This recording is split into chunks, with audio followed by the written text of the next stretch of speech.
Thank you, and let me start by saying I really appreciate you guys coming out and listening to me talk. I don't have a problem talking. This December will be 39 years since I bought my first infrared camera and started my own infrared inspection company. I started doing industrial, commercial, electrical, and then got into doing home energy analysis and flat roof moisture detection and boilers and steam traps and just about anything and everything you can do with an infrared camera. I've been teaching for over 35 years. I teach level 1 and level 2. I also have my certified residential thermographer, which is designed specifically, for home inspectors. And we'll talk a little bit more about that coming on. But we'll be toggling back and forth a little bit, not very much, mostly going to be the PowerPoint. Our company is based in Brunswick, Maine. I live in Shelby Township, Michigan. We were just acquired by Guidant Power Company 4 months ago. Our theme of our company is electrical safety, but it did not change what I do. We sell infrared cameras, we provide all levels of training, and we have an inspection division. That's the main reason for the acquisition. We have grown from 5 or 6 people when I hired on with Bruce Monroe as a stockholder 33 years ago. And at the acquisition point, we had 32 people and now 48 people. We're growing by leaps and bounds. So all things infrared is kind of our theme now. So I enjoy what I do. I am an infrared geek. I am one of those guys that takes an infrared camera on vacation with them because you just never know what you're going to run into. When you start looking at a problem and asking yourself, I wonder if my infrared camera will help me figure out why it's doing that or why it won't do this, you've caught the infrared bug. So yes, I'm one of those guys that takes an infrared camera deer hunting with them every fall. No, I do not mount it on the gun, but it is awesome to go out in the woods at 6:30 in the morning in total darkness and hear the woods come to life. The birds start chirping, and when you hear that crunch, crunch in total darkness, it's nice to know with the thermal imager that that's a squirrel and not a bear headed in your direction. So we do everything with infrared. I was approached 13 years ago by the home inspection industry because infrared cameras started to get more affordable. At the point, it was the i7, and it was a $3,000 infrared camera. And I was approached by someone, Claude McGavick, who was the executive director of NAHI at the time, and he said, I'm a level 1, have been for 10 years, but now the cameras are becoming more affordable. He had a $15,000 camera at the time. Home inspectors are starting to buy infrared cameras, but the only training that's available is level 1. Level 1, if you're going to start an infrared inspection company, by all means, go do level 1 and probably level 2. But for the home inspection industry, and as I said, we sell infrared cameras, if you're going to buy an infrared camera and you're not going to get any formal training, don't waste your money on an infrared camera. It's like becoming a home inspector without learning how to do home inspections. Okay, you'll do some. I don't know how long you'll be in business, but that's the same thing with infrared. You got to learn how to interpret. Anyway, we're going to spend 2 hours getting through a bunch of the applications. Obviously, I can't duplicate in 2 hours what I do in a 16-hour CRT class. As I said, I already covered this. Dealer and distributor for 3 different manufacturers, all levels of training, and we have an inspection division, both aerial and ground. So we do thermal, visual drones. We have 14 drones. We have ground crews. We have, that's the part of our business that's exploding right now. I now have 3 instructors that run around the country doing level 1 and level 2 for me, so I can concentrate on the the home inspector, the 2-day CRT class. The 2-day CRT class, as I said, is designed for the professional who wants to use the infrared camera as part of his residential inspection. Originally designed for the home inspector, we're branching out into the energy auditors and remediation companies. Just so you're not confused, the CRT class is a 2-day class. It is not level 1. Level 1 is 4 days and intense science. 3 days of science. When I designed the CRT class, out of 24 hours of science from level 1, I brought in about 5 hours of the science. Then we cover over 8 hours of applications training. We're going to get through about 2 today. So, and I've already said, if you're going to go on and do an infrared inspection company, then by all means, go and do level 1. 2 years ago, I was asked to develop a 1-day class for remediation companies, mold inspectors, and so on. So the infrared moisture detection class was born. When I got done, I realized everything in that class was in the CRT class, so I rearranged it. Now day 1 is the IMD, the infrared moisture detection class, and if you're doing both days, it's the certified residential thermographer. And that's basically all this says right here. Let's get into it. There is one inherent danger you need to be aware of using an infrared camera. One simple rule of thumb, and what I tell every student I've ever had, and I've had over 3,000 home inspectors come through my classes in the last 12 years. If you're looking through your camera, don't move your feet. Because if you pick up a camera, whether it's the pocket style, the pistol grip, and you start doing this, you're not watching where you're walking. And that is dangerous. In our industry, in the infrared industry, we have had guys walk off of roofs. We have, not our company, but our industry. We have had thermographers back up into high voltage electric panels and get killed. In the early 90s, I came 2 inches from stepping off a flat roof because I was 3 feet from roof's edges. I'm looking this way, then I'm looking this way, and I'm kind of shuffling my feet. And I didn't realize I'd work myself closer. And when it came time to look at that roofing at the bottom of the wall, I took a half a step, and the only thing that stopped me from stepping off was my heel. The rest of my foot went over. I'm looking 20 feet down to the next roof elevation. It scared you know what out of me. So I'm telling you from personal experience, you pick up an infrared camera, don't move your feet. I see it all the time, so it's dangerous. Oh, I'm on a home inspection. I'm not on the roof with an infrared. Those are called staircases back to the first floor. Okay? Or you back up into a little table and knock a Walmart vase off the table and break it. It just became a priceless heirloom because you broke it. You know exactly what I'm talking about. So, infrared's been around a long time. I'm not going to go through the history of infrared, but there's so many applications during a home inspection, and we're going to explore those. High voltage electrical in the upper right, control panels upper right, motors top middle, energy diagnostics middle left, big building energy diagnostics middle right. Moisture detection is without a doubt the #1 application for home inspectors, from plumbing leaks, roof leaks, window leaks, siding.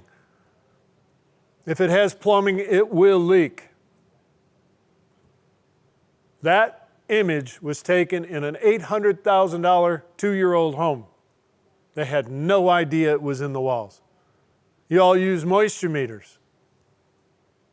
Okay? There's absolutely no reason you would have walked over to that and put your moisture meter on it and found it, because there was not a wrinkle in the paint, there was not a stain on the wall, there was absolutely no reason at all to put my moisture meter on that if I hadn't seen that thermal anomaly with my infrared camera.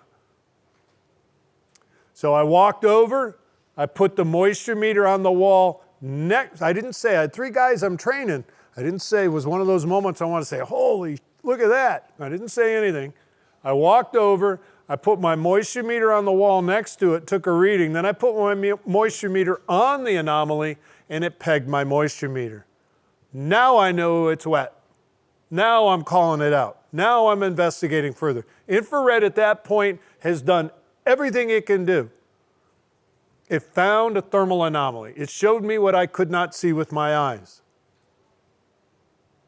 An infrared camera doesn't say it's wet. You got to use a moisture meter. An infrared camera doesn't say it's uninsulated. An infrared camera doesn't say that that breaker's overloaded or that that's a hot connection. In 39 years of doing infrared, I've never heard an infrared camera say anything.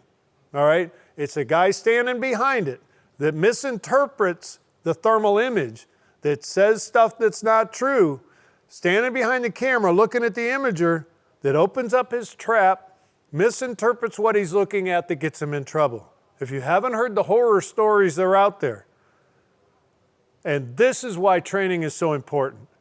Learn how to interpret, learn how to speak intelligently about what the infrared camera is showing you. The infrared camera doesn't say that's a raccoon on the other side of the wall. It shows you a thermal anomaly that you cannot see with your eyes. At that point, once you found that anomaly, put the camera down. You're done. The camera's done. Now you need to investigate further and figure out what's causing it.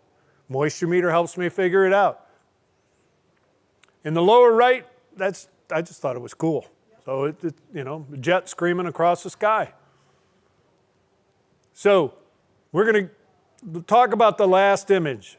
And this is at my brother's cabin in the Upper Peninsula of Michigan, one very, very cold deer season. And we're sitting in our recliners after a day's hunt, and I mean, it's really cold this year. And it's a cedar log cabin that is not insulated. And my brother says, I hope we don't run out of propane tonight, because if we do, it's going to get really cold in here really fast. And I said, well, let's go outside and take a look. And he looked at me like I had 3 eyes. He said, what do you mean, take a look? I took my FLIR 1, popped it into my iPhone. We walked outside, and here's the best part of the story, the most important part for you. Because the conditions were right, the liquid propane at the bottom of that 100-pound propane tank was colder than the vapor above it. Because the conditions were right, that colder liquid propane changed the temperature of the steel tank, which then changed the temperature of the paint on the outside to a colder temperature than the vapor above it. Infrared cameras, whether you're looking at glass, plexiglass, paint on the wall, through the window, you don't see through anything a home is made out of. It's surface image technology only. Visually, we see through a piece of glass. Thermally, we're looking at the glass surface temperature differences. He goes, that's cool. And I said, isn't it though? Infrared cameras don't see through water. I don't know why you'd be standing in the rain looking at a house when it's raining out, but visually you see the house. Thermally, if there's water running down the outside, that's all you're going to see is the water on the outside of that house. So while an infrared camera works great to go deer hunting, it doesn't work with a darn to go fishing. You can see the fish 3 feet down in Lake Michigan, not the Mississippi, sorry. But with your eyes, not with an infrared camera. The only thing we see is surface temperature differences. They also cannot see air or gases, and yet I see guys taking their temperature guns and pointing them at the diffusers and making comments like, I know the air is colder than that, or I know it's warmer than that, and they don't understand. Even those temperature guns are called long-wave infrared spot radiometers. They're subject to all the science an infrared camera is. They only measure surface temperatures, and an infrared camera only sees surface temperature differentials. Besides that, I've asked guys numerous times over the years, how big is that little red dot on the wall? How big of an area is it measuring? And guys say, I don't know, 1/4 of an inch? Wrong answer. That's the center of the area it's averaging, okay? And some of those temperature guns at 24 feet away could be measuring a 4-foot diameter circle, okay? The further you get, the bigger it gets. Anyway, infrared is no different. We only image and measure surface temperature differentials. And as I just covered, we can't see through glass or water. And for you, we cannot see through any building materials for that matter, including glass. Infrared cameras only show surface temperature differentials. We find thermal anomalies. If you're going to use infrared cameras as part of your home inspection, I would try and avoid using the terms hot spot and cold spot. Thermal anomalies kind of CYA, okay? It's abnormal heating or cooling. It may or may not be coming from that surface. Looking at a house from the inside is very different than looking at that same house from the outside. You have to understand heat flow. What's the direction of heat flow? Hot to cold. Anybody else got a? I've heard up. It rises. Heat rises. Warm air does. Natural convection, warm air rises. Cold air falls. And in the wintertime in an old farmhouse, that cold air falling off a big window will move the blinds. Okay? That's called natural convection. But you're right. Heat energy always moves from hot to cold or warmer to cooler through the 3 modes or 3 types of heat transfer. We're going to get into that. But what we're identifying or locating are thermal anomalies are defined as abnormal heating or cooling. How a building is constructed is absolutely required to understand where to look, what to look for, and what things should look like. And the fact of the matter is we have people in this room probably from all over the country. Folks from New Orleans, you guys dig into the ground here, they're called swimming pools. Okay? Even your cemeteries are above ground for a good reason. Okay, in Michigan, you dig a hole in the ground, they'll pour $100,000 into a rec room in a basement. Oh yeah. And they leak. Okay? So you got slab on grade, you got crawl spaces, you got basements, you got all kinds of construction, 2x4s, 2x6, concrete insulated forms, the foam injected between 2 pieces of OSB, there's all kinds of stuff. Knowing what you're dealing with tells you where to look and what things should look like. So let's talk a little bit about cameras. Let me tell you this real quick, and if you've stopped by my booth right outside this door, you've probably heard me say this. If you're thinking of buying an infrared camera and not going to training, as I started out today with, don't buy an infrared camera. There's no government agency that says if you buy a camera you have to get any training. I hope someday the home inspection industry, through Porch, through ASHI, through INTERNACHI, through the associations and groups all over the country, steps up and says, as a home inspector, if you're going to use infrared as part of your inspection, you need to get some formal training. The problem is they call them infrared cameras. So the perception is all you got to do is take a picture. The general public's exposure, most of them, their exposure to infrared is what they've seen in the movies. Everybody one time or another has seen Predator with Arnold Schwarzenegger. Side of the riverbank, covered with mud, the Predator, that's when he figures out the Predator can't see him. The problem with that part of the movie was the hottest part of the human face is the tear ducts. And his eyes weren't packed full of mud. He should have lit up like a Christmas tree. Hobbs and Shaw with Dwayne "The Rock" Johnson and Jason Statham, 5-7 years ago, whatever it was. At one point, these guys are both holding an infrared camera up against a red steel door. The movie camera doing the filming looks at the LCD screen and it shows people on the other side of the red steel door. So the general public's perception is that infrared cameras can see through red steel doors or walls or, you know, can you find money? I'm still looking, but no, we can't see through a film of paint. We can't see through a single piece of paper. Infrared, what separates cameras, and I hope in addition to requiring some formal training, they set minimum standards for equipment, as we did years ago with ResNet and the HERS raters, which then ResNet never even adopted. But ASTM standards have been written for those. Delta T requirements and everything that's involved in doing home energy analysis. Cameras from the few $100 FLIR 1,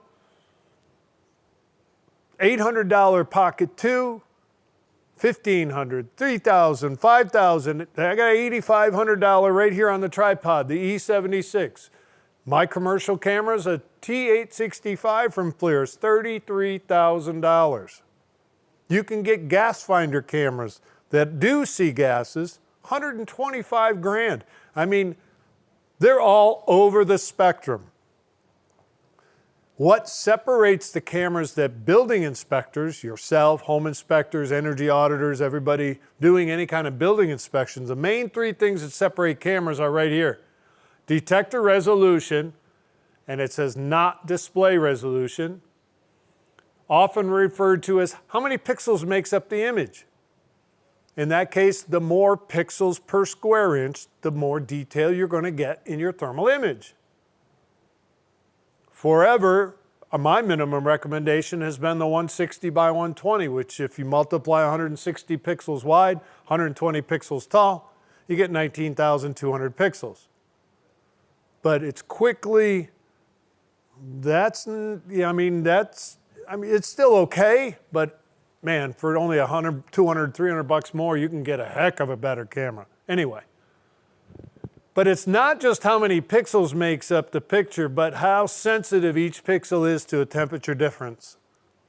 And in that case, the lower the number is, the better. There are cameras that can detect only 3/100ths of a degree temperature difference. Extreme thermal sensitivity.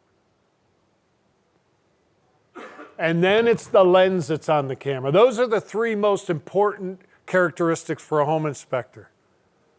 You don't want a 13-degree field of view like they used to market to home inspectors. You want a wide field of view to look at the wall, so your inspection goes faster. Anyway.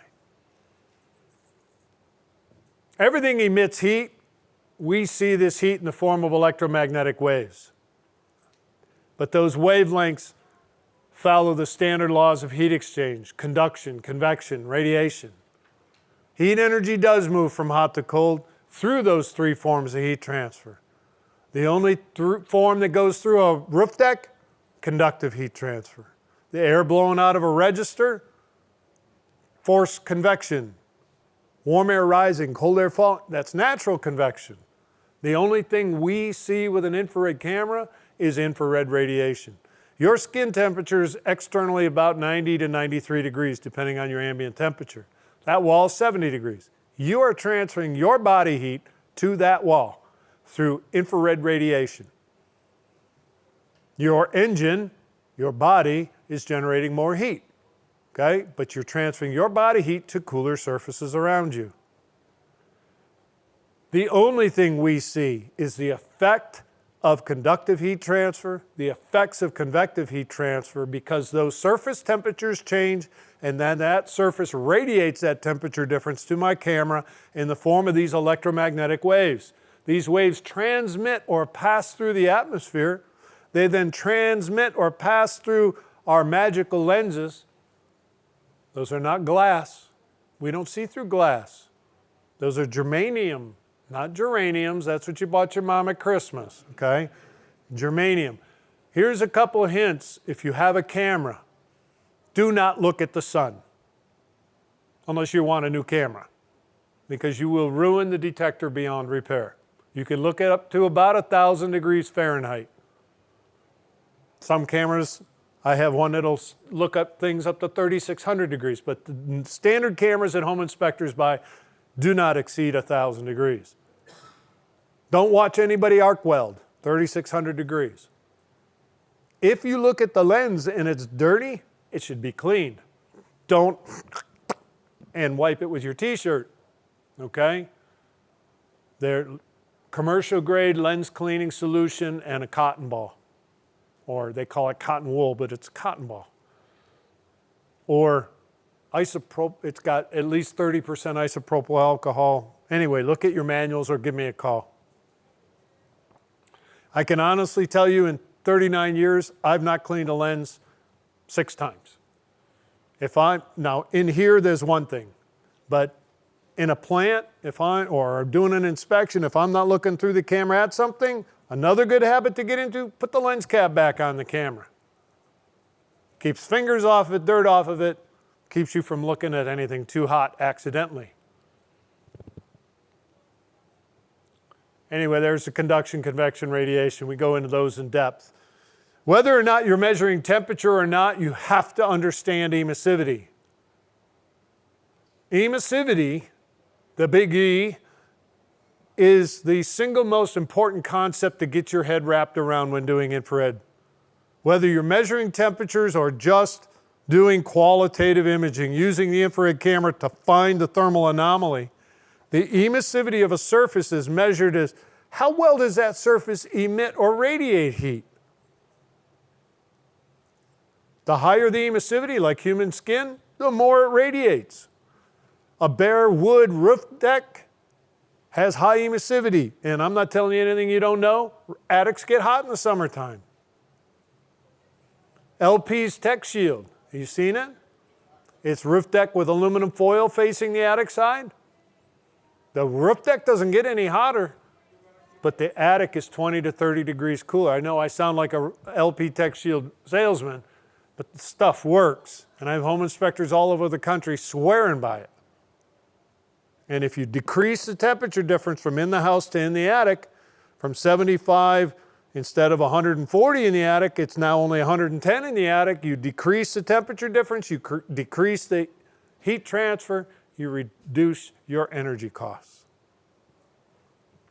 Anyway, most building materials have a high emissivity, and you can trust what you're looking at to be energy being emitted by that surface. Stay away from shiny metals. High polished copper, aluminum, stainless steel. I had a home inspector post a picture on social media, and he's looking inside a control panel, and he says, "Why do I have a hot spot right in the middle of the bus bar, away from the lugs?" And I looked at it and I said, how do I do this without embarrassing him? It was his face reflecting off the shiny bus bar. And it happens. That's the great one. You show the customer the image off the window. Yeah. Well, and I had another guy post a posting on the social media. I have a CRT Facebook group. Anyway, he says, "Oh, you can't look at windows." He said, "They're too reflective." I said, "Well, actually, that's not true. Windows have an emissivity of 0.95. So if they have an emissivity of 0.95, they only have, that means they're 95% emissive, they're only 5% reflective. Then why can I see myself? If it's only 5%, why can I see myself? Because it's so perfectly flat and smooth that what little reflective property they do have, it gives you that mirror-like reflection. So you're going to get that. It's not that you can't look at glass, marble, granite, hardwood floors, laminate countertops, all those super smooth surfaces. You just have to realize that what little reflective property they might have, you're going to see the dog walk by, you're going to see his reflection. But we do look at windows for argon depletion. When an insulated window loses the argon gas, we can see that with an infrared camera if the conditions are right. Every application we use the infrared camera on, you have to have the right conditions. Thermal imaging is condition-based. When we look at a surface, the energy that is entering our camera could be coming from 3 sources. Emitted by that surface, that's the ones we want to look at. The energy is truly coming from that surface. It could be reflections, like I just talked about. That's the problem with shiny metal. Most of the energy is coming from a reflected source. Shiny aluminum, 95% reflective. Its emissivity is only 0.05, 5% emissive. Even if it's 180 degrees, It doesn't look hot. It doesn't measure hot. That's why you have to be really careful and know what you're doing. There's another one. It's called transmissive. Thin film plastic, germanium lenses, butterfly wings, thin garbage bag, real thin polyethylene plastic film has that means that infrared wavelength goes right through it without being absorbed, without being reflected. It just passes right through it like light passes through glass. But in the building inspections, home inspections, we can't see through anything, which means its transmissive property is 0. So it could be all 3, but because there's no T, there's no transmissive property, the only thing we're seeing is emitted and reflected heat. So if we concentrate on those objects that have a high emissivity, then very little of the energy is coming from a reflected source.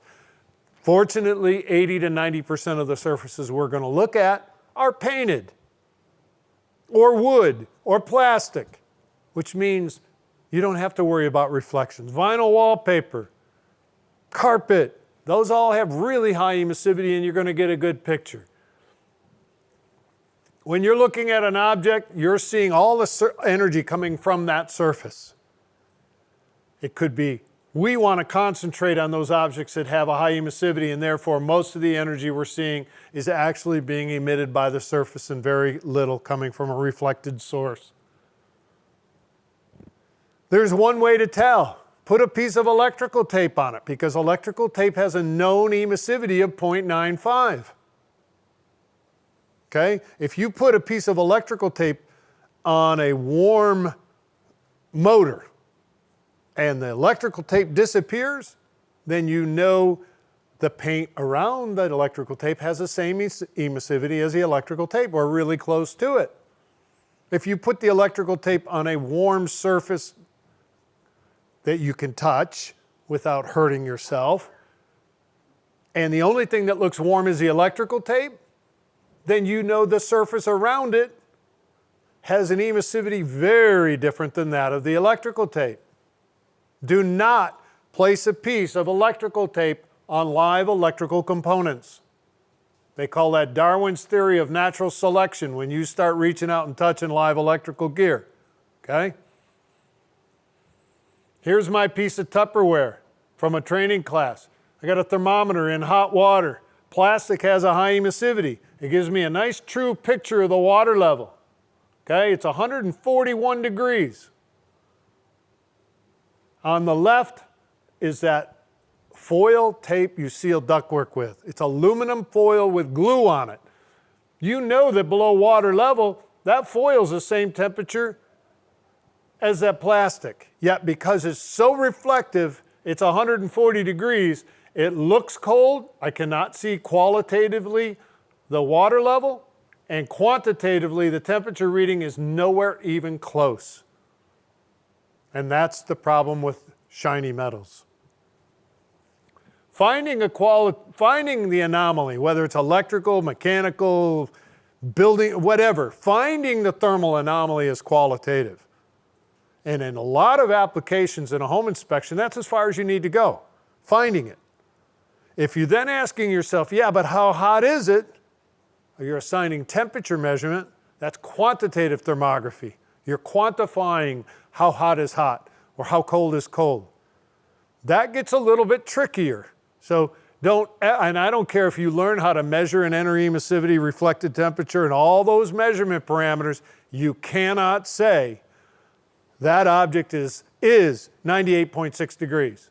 No, it's about 98 degrees. Calibration is one thing, plus or minus 2. I'm not going to get into that. We don't have time. This is a video that I will play here. I'm looking into a 480 volt electrical cabinet. And I've been doing this a long time. It just became second nature. On the left is A phase. In the middle is B phase, and on the right is C phase. Load creates heat. It looks like B phase is warmer. So when I'm looking at a 480 volt electrical cabinet, I'm going to shift my weight to my right foot. I'm going to shift my weight to my left. I don't even move my feet. I just kind of sway back and forth. I've been doing this so long, my wife says, will you stop moving? Because I do. Anyway, watch this.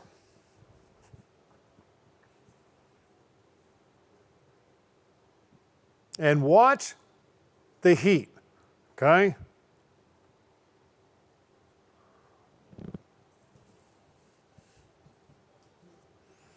This is what the guy posted, something like this, in your Facebook? Yeah, only it was a still, not a video. Yeah. Following your movements. It's because of all It's just me. the metal is reflecting. It's just my body heat reflecting off the shiny metals. You can actually see your head. It's kind of small. And if you have any children or grandchildren, I kind of now look like a minion. Okay? All right? I'm going to play the video one more time. Ignore the heat and look at the cold component. And see when I move if that gets, you know, what I'm really looking, I'm ignoring the heat. I'm looking at the cooler objects from different angles to see, is there any heat that appears in them that no matter what angle I look at them, that heat doesn't move, that heat doesn't change. Because those shiny metals have such a low emissivity, only a 2-degree rise on aluminum in real life could be a catastrophic failure. That's why the science is so important.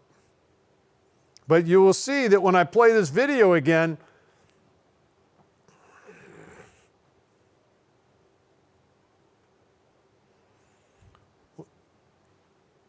now B phase goes cold, and now C phase goes cold, and A phase, you know, so you can tell it's changing. You know, that's just reflected heat. So anytime you think you have found a thermal anomaly, change your angle. Look at it from another angle. Move. Now I just told you to move. Let's go back to the opening slide. When you move, watch where you're going. Do not. I mean, if you're looking at it like this and you shift your weight from one foot to the other, that's different. But if you're going to go like this without looking, that might not end well. Well, we already covered this. Contrary to what the general public may think, infrared cameras cannot see into the walls or through windows. They don't say anything's wet. They don't say a wall cavity is uninsulated. An infrared camera does not say a breaker's overloaded. In almost 39 years, I've never heard a camera say anything. It's the operator who misinterprets, misrepresents, that gets them in trouble. Only a moisture meter says it's wet. So, the conditions needed to find water. I know a half hour in before we even get to the applications, but that science is so important that you have to have a basic understanding of it. Indoors, inside the house, no matter if you live in Louisiana or Phoenix, Arizona, 95% humidity versus 3% humidity. Inside the house, the relative humidity has to be below about 75%. Number one requirement is it has to be wet at the time of the inspection. And you go, well, of course. No. General public thinks infrared cameras are magic. This is an honest to goodness call that I got from a homeowner. It's October one year. Hi, we had water come in our house this past April, so this summer we put a new roof on the house. Can you come in now in October and tell us what got wet last April?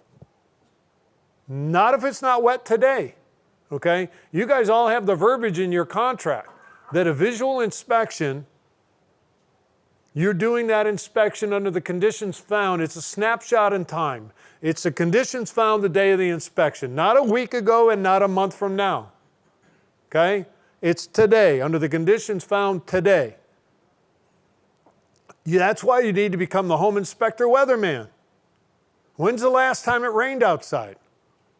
What's the outdoor temperature? What's the indoor temperature? Sunny day, cloudy day, wind speed, wind direction. All of these outdoor environmental conditions can affect what you see when you get inside the house.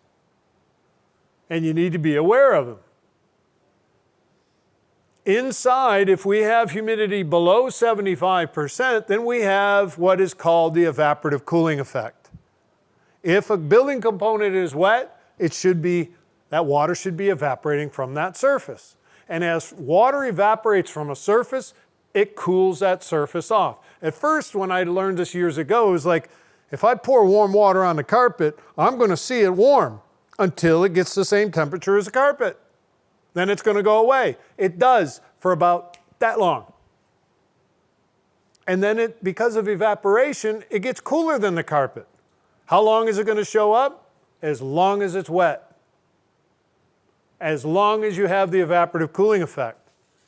So here's a question for you. If it's wet, will I find it? Maybe. If the conditions are right. You got a slab on grade ceramic tile bathroom.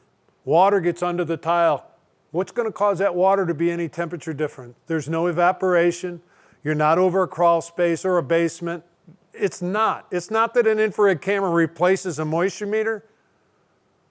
So you may not find a thermal anomaly and the moisture meter says, it's wet. Okay, I'm not saying an infrared camera is the cure-all, fix-all, do-it-all tool.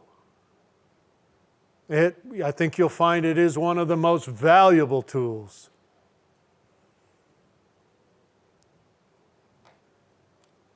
Direct line of sight. We cannot see through dry building components to see water behind it. We got a 9-inch thick eaves wall, 1/2-inch wallboard, 2x8 filled with fiberglass, 1/2-inch wallboard on the outside with eaves on the outside of that. And the question was, well, comment.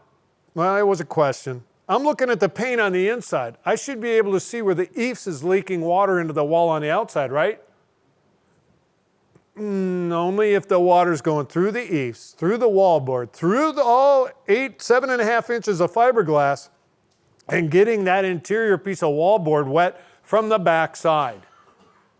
And then if there's a low enough humidity that the water is evaporating. I had a Florida inspector called me one day from the job, and he said, you told me an infrared camera should find water. I said, yeah? Why? What's up? He said, I have an i7. I'm at the condo right now. Last night during showing, someone left the sliding glass door open. Overnight there's rain and it flooded the condo. I'm here now, and I'm telling you, I can see the water on the floor. There's no thermal difference between what's wet and what's dry. And I said, well, that doesn't make any sense. What's the indoor temperature and relative humidity? He said, this is southern Florida in the summertime. It's got to be 90 degrees in here with 95% relative humidity. There's not enough evaporation to create the evaporative cooling effect. And never, ever, ever, and I know you guys even don't use the word mold, microbial growth. Don't tell people infrared cameras find microbial growth or mold. Does it find mold? Probably every day. Mold inspectors, mold remediators use infrared cameras extensively. And it probably finds mold every day. Wet, active mold on the backside of a piece of wallboard should look just like water. Wet. Evaporation. But that water leaking at the window into the wall, creating the mold, then spills out on the floor. A puddle forms and the homeowner says, my window's leaking. Replaces the window without opening up the wall. He's now shut off the water supply to the mold in the wall. The mold, from the experts I've talked to, can then dry out and go dormant, and can, I'm not saying is, can then, if disturbed, become dangerous. Dry mold spores can go airborne. So, and a dry mold spore will not contain the moisture that will give me the evaporative cooling effect. So we can't say an infrared camera finds mold. This is an actual video, someone using the little Pocket 2 on brand new construction for a prospective buyer. And he's going to do two things. Number one, did the most important thing I told you guys how many times already today not to do. He's walking while he's looking through the camera. That dark is water in the walls. And a moisture meter confirmed, I'm not playing the audio, the moisture meter, he said, moisture meter confirmed it all. There's the air handling pan off the air handler. There's the cupped hardwood floors. That is the only visual sign. All of the rest of this, and he even goes down a flight of stairs.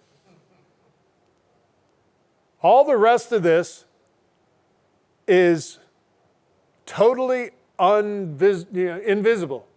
There's no stain, there's no wrinkle in the paint, and there's water for 3 floors underneath that shower pan, or air handler pan. They took this video to the builder, and the builder, yeah, we saw the cupped hardwood. We'll fix the hardwood floors. What about the rest of the dry? It'll dry out. It's all the prospective buyer needed to hear. Look at that's a lot of water. Okay? He's also qualitative. So in my opinion, qualitative means you're using the infrared camera to find the thermal anomaly. You don't need these little reticles telling you what the temperature of the water is. Okay? And giving the homeowner or buyer or builder or whoever you're doing the work for temperature readings, I can just hear them. All right, hot, max is 74, minimum is, how do you know that's water? There's only a 6-degree temperature difference. Now you get to explain to them how temperature readings don't mean anything about finding water. And that's my point. Why are you putting the temperature readings on the images? Because you don't know how to turn them off. That's why it's important to learn your equipment.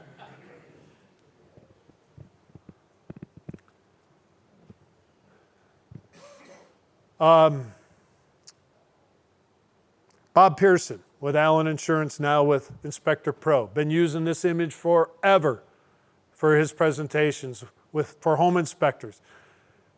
Inspection companies love the fact that you guys are insurance companies, because it's proven, and this came from them, I'm not making this stuff up, that home inspectors that use a good infrared camera and are qualified and certified to do it, their incidence of claims against their liability insurance is lower than a home inspector that doesn't use infrared. And both of theirs liability is lower than the home inspector that buys an infrared camera, doesn't know what the heck he's doing. He is the guy that has, and it has come back to bite people in the butt. Home inspector called out everything behind the drywall's wet. They tear down the drywall and it's perfectly dry. Another past CRT student called me one day and he said, hey, did FLIR come out with a camera that says it's wet? And I said, no. And he goes, I got a call from a contractor. He's at a job because another home inspector using an infrared camera said that all the subfloor under the vinyl flooring was wet. He was contracted to go in and tear up all the vinyl flooring, replace the wet subfloor, and put new vinyl flooring down. He's got all this vinyl flooring up and the subfloor is perfectly dry. Who's paying to put that wall back together? Who's paying to put that vinyl flooring back together? The inspector and the insurance company. Okay? And you're probably going to get canceled. Anyway. And lose a lot of inspection. And the realtor, he's lost that realtor for sure. Right. So, if I could talk my wife into selling our house, we're empty nesters. And as I learned, we're skiing. We're spending our kids' inheritance. Okay? All right? Nope. I would try to get as much from my house as I could, as most of anybody in this room is going to. Okay? You're going to clean it up. You're going to stage the home. And when they scooped up these boxes and went, oh my gosh, the carpet's wet underneath the boxes. Vacuumed it up and said, they'll never know. They wouldn't do that. Yeah, they will. I found a kid's swimming pool in the attic one day with 2 inches of water in it. One other house had visqueen stapled to the trusses, creating a funnel to a cooler. The cooler was near the attic access, and all they had to do was take the cooler out, dump the water out, and put the cooler back in. Another home inspector come to class. He says, in the house, I see this perfect round circle in the wallboard ceiling. I go up there on a ladder, it doesn't test wet. I get in the attic, it's all fiberglass bats. They have fiberglass between the rafters, then unfaced crossways over the rafters. He says it should be right there. He pulls back the unfaced, and here on the drywall, they pulled back the initial layer as a coffee can, lined up with the roof leak. Then they brought back the initial layer of fiberglass, laid the unfaced over the coffee can so that when the roof leaks, the water goes through the unfaced fiberglass into the coffee can. Pretty darn ingenious. If he'd have just put half of the effort into fixing it, we wouldn't be talking about it right now. But this wall on the left is a common wall with the bathroom. It's the same air temperature in the bedroom as it is in the bathroom. There's no reason for there to be any thermal difference in this wall, but there is, okay? It was a plumbing leak. The water was coming under the wall. The boxes kept the carpet wet until they staged the home. Anyway, I need to move along. We're almost an hour in, and I'm just in water, yeah. That red arrow is pointing to a stained ceiling tile, 18 feet up in the air. How many of you are going to get your extension ladders? Probably not, okay? But if it's wet, that's exactly what it would look like. I didn't say it was wet. This is my point. You got to watch how you phrase things. I said, if it's wet, that's what it would look like. All right? Now, why do I think it's wet? 3 sides of the anomaly are perfect straight lines because of the metal holding that ceiling tile up there. Look at the 4th edge. In the middle of the ceiling tile, that sharp edge pattern in a horizontal surface, especially in carpet and ceiling tiles, water typically will give you, not always, that's what I'm talking about, how you phrase things, typically will give you that sharp defined edge pattern where it's colder on one side, warmer on the other. Or what I suspect is wet on one side and dry on the other. And Mr. Homeowner, until I get up there on a ladder, I can't with 100% certainty say that's wet, but that's what it would look like if it's wet. They know they got a problem. They're wringing their towels out in these trash cans. They want to know where the water was coming from. And the infrared found bottom corner of this window. We can see the anomaly in the wall. But I've done a lot of, home inspectors would typically find the anomaly, moisture meter confirm it, call it out for further investigation. There is a way to do the investigation, and I've been doing it for a long time. Garden hose, infrared camera, dry conditions, and spray testing, and all this other stuff. And I can guarantee you, well, not guarantee, 75% of the time or more, it's not even that window causing the problem. That's only where the water's entering the house. Look at the repair and the stain in the ceiling above that area. The damage or the water was actually because outside this window was a gutter that had shrubs and trees growing out of it. And the homeowner said, yeah, every time it rains, water overflows the gutters. Gee, I wonder where the water's coming from. It was a maintenance issue, that's it. There's that ice damming that I showed you. And obviously, if you live in Florida, you're never going to run into this. But if you live in the north, this is an $800,000 home. I'm telling you, 2 years old. They had no idea this was there. But heat loss in the laundry room warmed the attic, which warmed the roof deck, which melted the snow.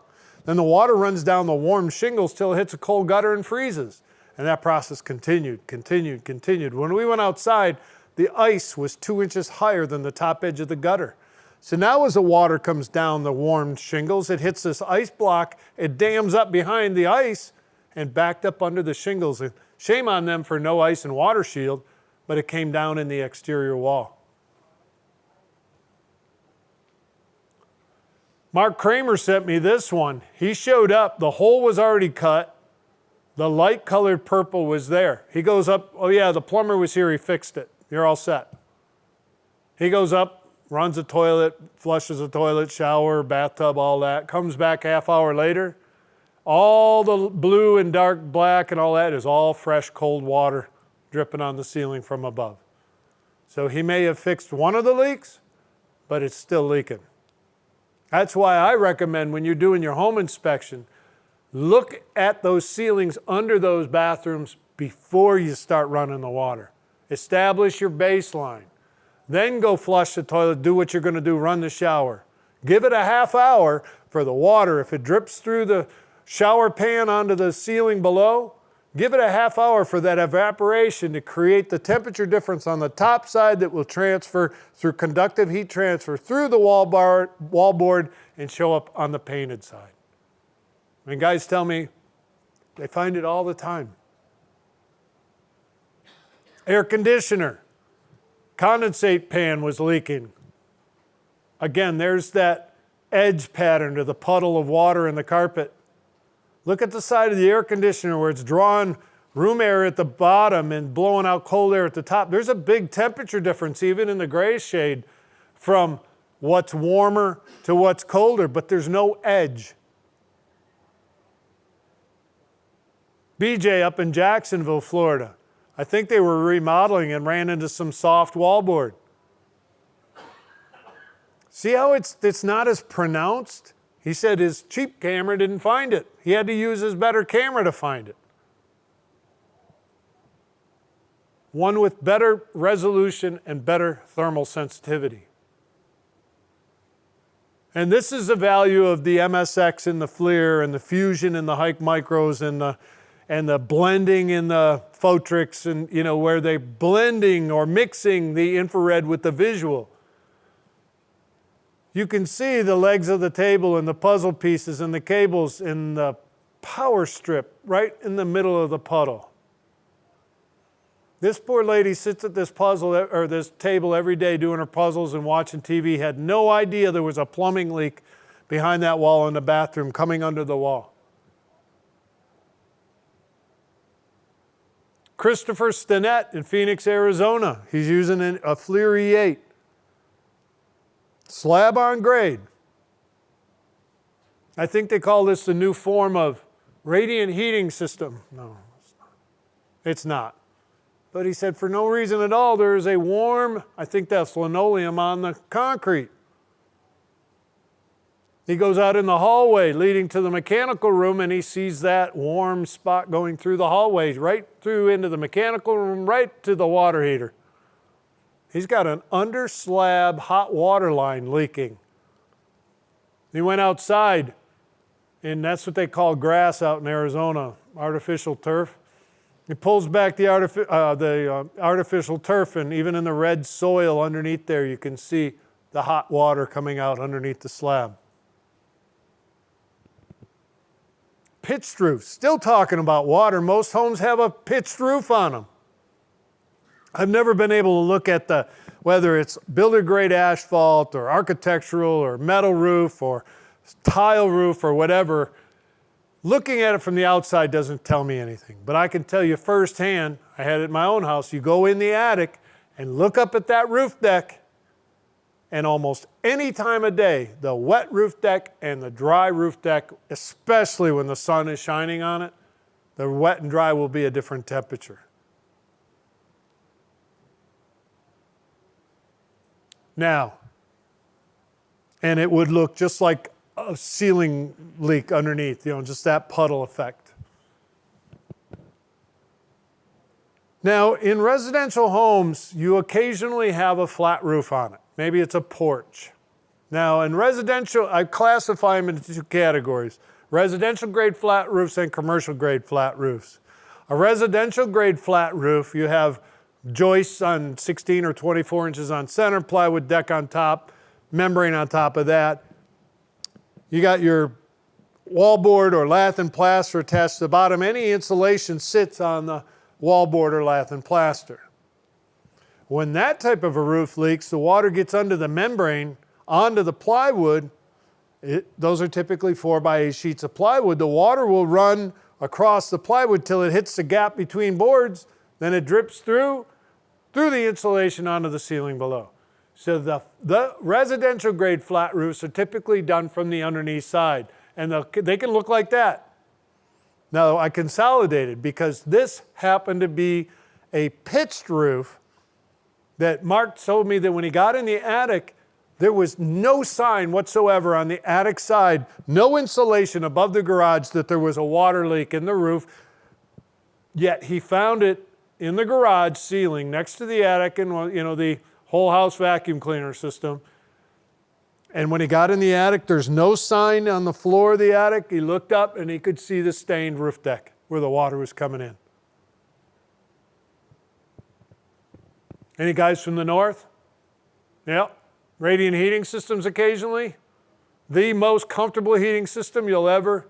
In Florida, they have it too. When people have more money than they know what to do with, they come out of the shower, they don't want their feet to feel cold on the ceramic tile, so they warm up the tile to 90 degrees so that it's the same temperature as their skin.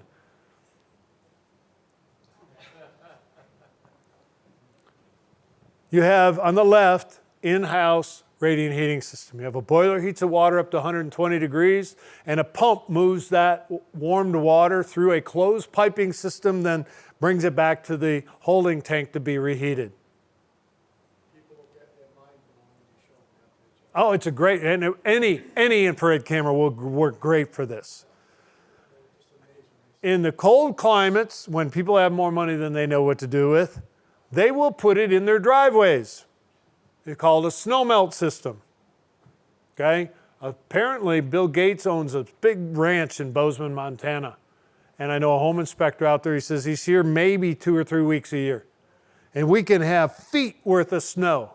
There's never a flake of snow on his driveways or sidewalks at the house because they have radiant heat through all the driveways and walkways. It is nice, but very expensive. Oh yeah. Whether it's eco-friendly glycol or electric radiant heat, they have them both. And if you live in the north, here's another avenue for you to some extra revenue. Every open bay car wash, where you pump $5 worth of quarters in and then get out and self-wand wash your vehicle. Those open bay car washes in Michigan, they have to have radiant heat in every bay and the approaches in and out. In Michigan, when we allow that concrete to fall below 32 degrees Fahrenheit and then you wash your truck, we call those skating rinks in Michigan. Okay? You got to keep it warm to 45, 50 degrees so that the water doesn't freeze, it goes down the drain. When they get it, it's all over the place. When they get a leak in that, they're supposed to be pouring eco-friendly glycol. I've been in car washes, and they pay me $550 a visit to find these radiant heating system leaks.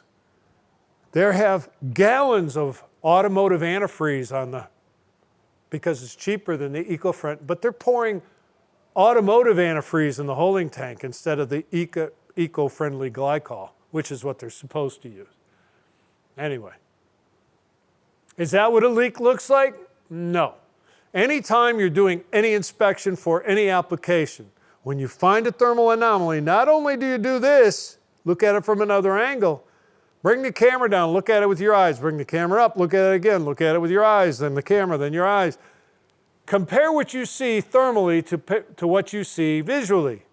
And when Justin sent me this, I said, Justin, is that a crack in the concrete slab?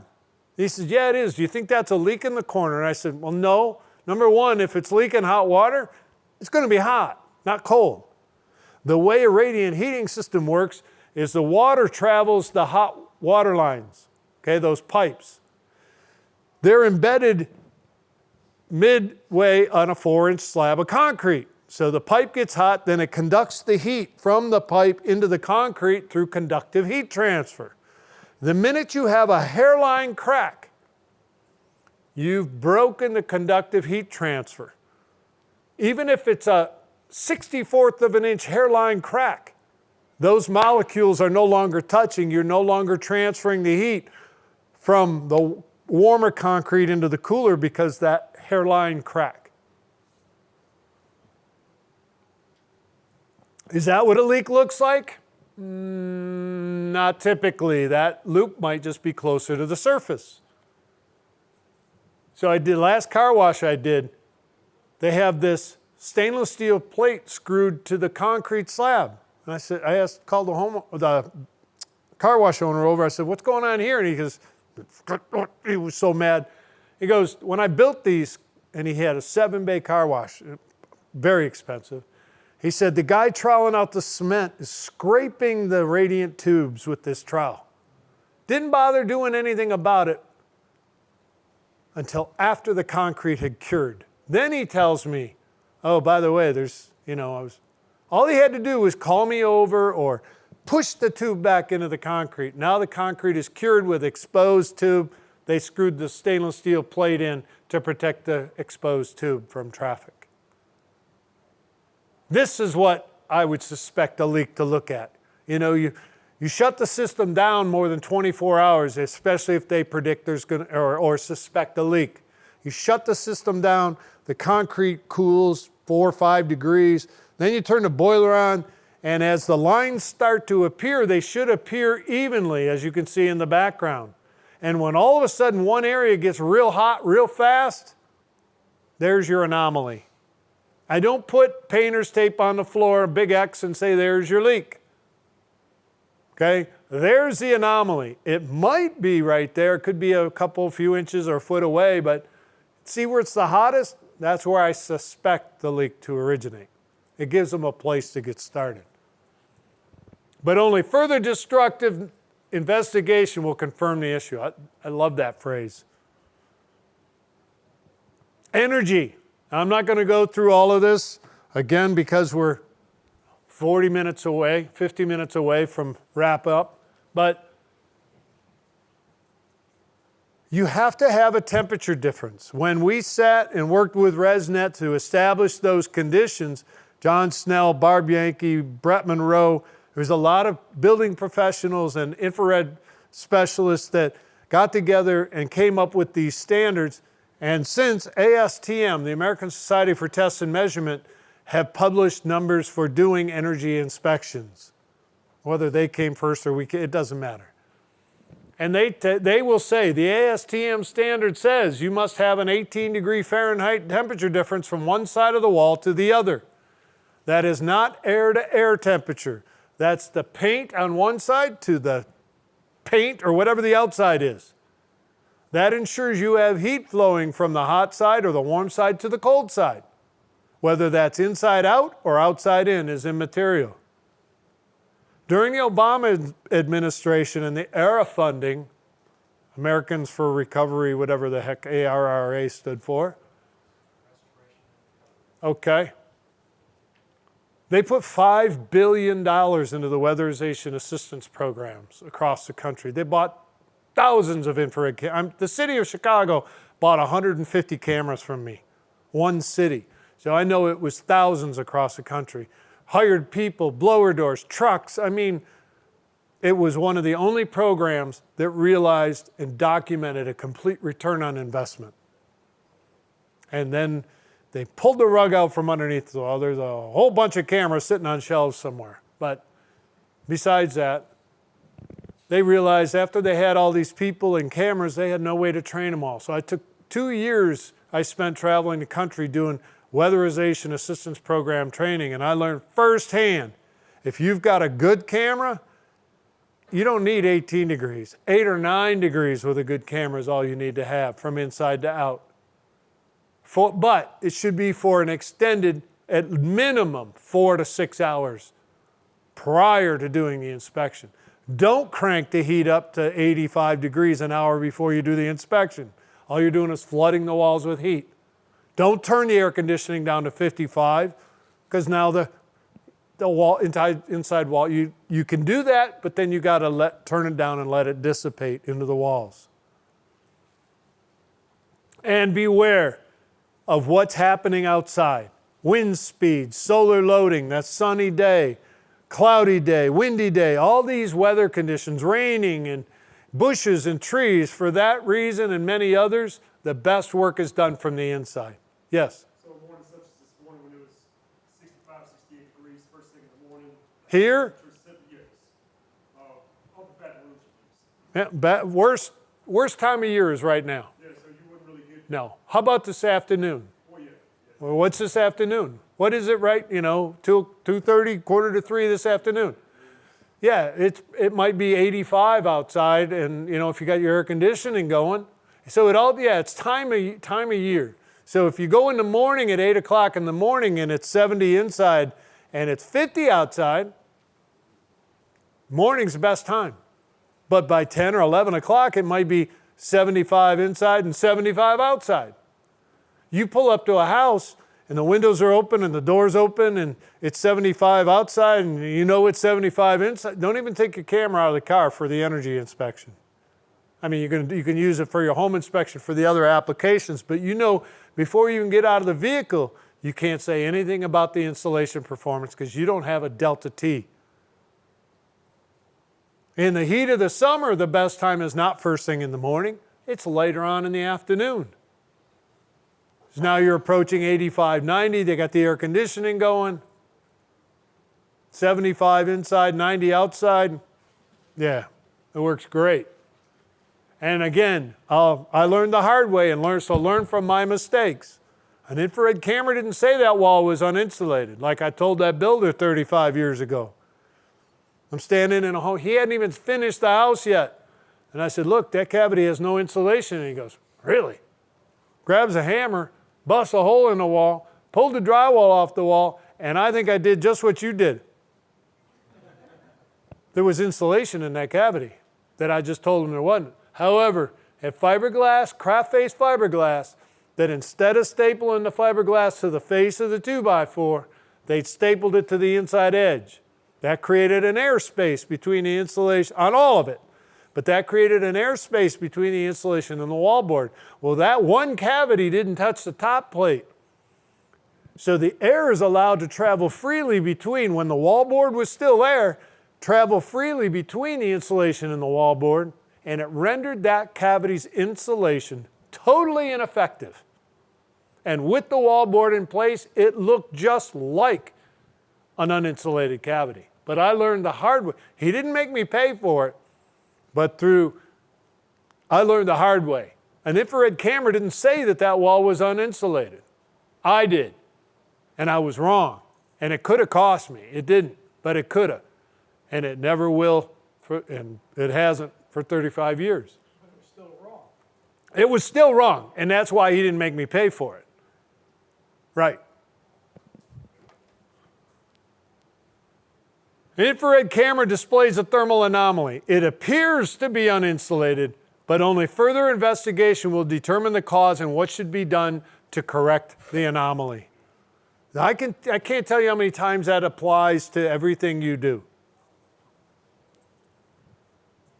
Let's walk around a house in the wintertime in the north. Okay? You're in a 70-degree home and it's 40 degrees outside. It's warm. Okay. No, I know, but I'm saying it's 50 degrees. My point is you get there at 8 o'clock in the morning. All night long, it's been 40 degrees. All night long, there's been a 30-degree delta T from inside to out. Do I need to go outside and measure the siding's temperature? No. All night long, there's been a delta T. There's no residual heating from the sun the day before. It's the coldest morning. The coldest part of the day is first thing in the morning. I pick up my camera and I look at an outside wall from the inside. I'm looking at the warm side.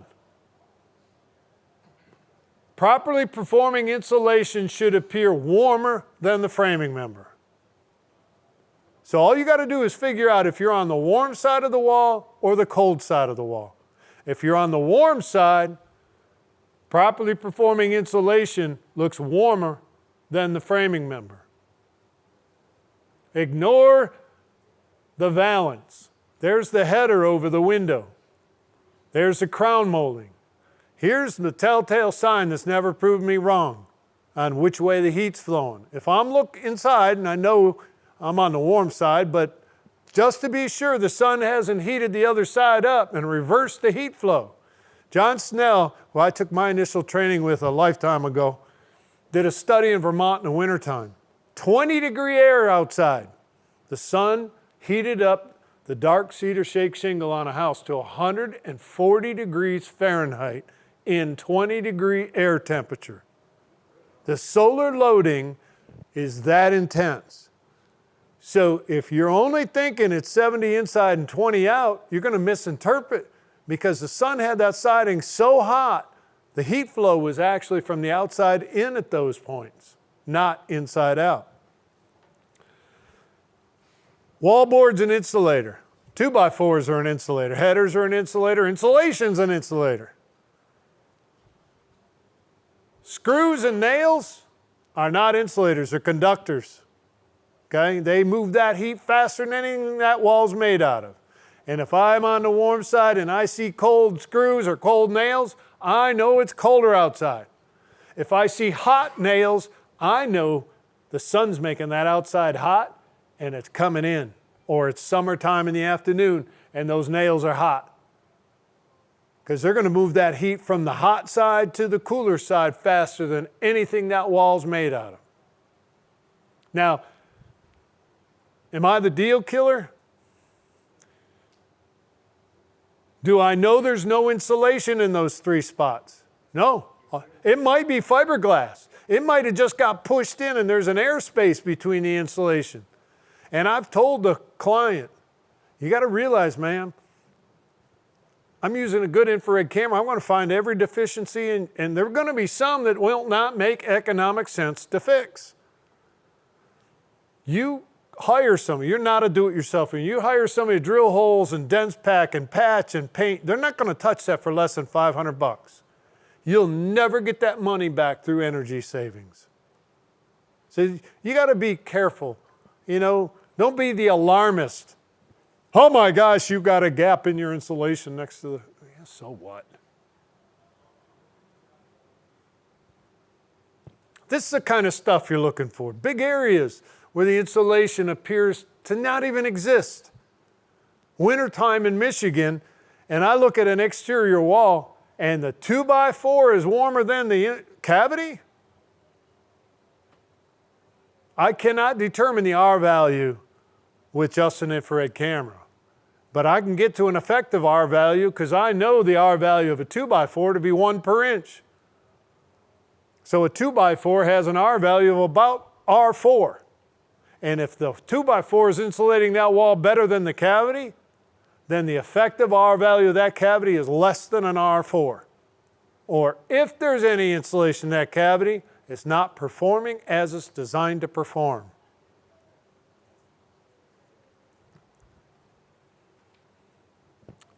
Obviously on the inside. Now, this is a 25-year-old image, and my marketing director, Miranda, says, you need new images. Those are really old cameras. I said, that's the point. Okay, don't take that image out. See the little white specks? Those are dead pixels. When the detectors came out 25 years ago, that was allowable. That's not allowable today. Okay? So if your camera starts doing that today, there's something wrong with the detector. If you bought a FLIR, make sure you register that camera with FLIR. It will get you a 10-year detector warranty. The other manufacturers, just keep a copy of your receipt and put it in the camera case. But let's look at the first sign, this lower left corner. I mean, they weren't great as they are today. But I have cooler 2x4s, warmer cavities. There's the black nails or screw heads. So that tells me it's colder outside. So I'm on the warm side. Properly performing insulation should look warmer than the framing member. This is what the whole wall should look like. Besides, the cold glass kind of gives it away too. So basically above the window is the anomalies or lack of running all the way up the wall. Here, all of this appears to be uninsulated. And it's an outer space. It's an exterior wall. Those stars. Oh yeah, the little specks, yeah. Mark Emery is a home inspector in Dallas. And we don't build homes like this in Michigan or in the north very often. They pour the slab, they start putting the sticks together, 2x4. They put fiberglass bats under a plywood deck, and they put the mechanical system up in the attic. They put the pipes, the water pipes, the ductwork, all outside the conditioned space. They finished the wallboard. They use fiberglass bats for the walls. And once everything's done, one of the last steps is to call the insulation contractor. Now you got the wallboard. He can go up in the attic and blow out probably fiberglass. And now they got the drywall to hold the fiberglass in place. Well, they forgot one thing, and they forgot to call the insulation contractor back. That's no cheap house. Okay, look at those cabinets. There is not a flake of insulation in the floor of that attic except underneath that plywood deck. Look at the walls in the bottom left corner of the thermal. Warm cavity, cooler framing members. The thermostat says, I need heat. So the coil comes on, glow plug ignites the gas fires up. Once the chamber gets warm enough, the blower comes on, blows warm air. What's the first thing that comes out of that duct? Cold air, because the duct's in the cold, unconditioned attic space. It runs and runs and runs until the thermostat's satisfied, then the burner shuts off, and it keeps circulating air until the air coming by the thermostatically controlled, and then it shuts the mechanical system down. And not much longer later, the thermostat says, I need more heat, and the process continues. What is that over the window? Transfer from the duct. Yes, sir. See the register? It's blowing the warm air coming out of that register up against the outside wall and trim board. We don't want to heat the walls. We want to heat the room. Okay.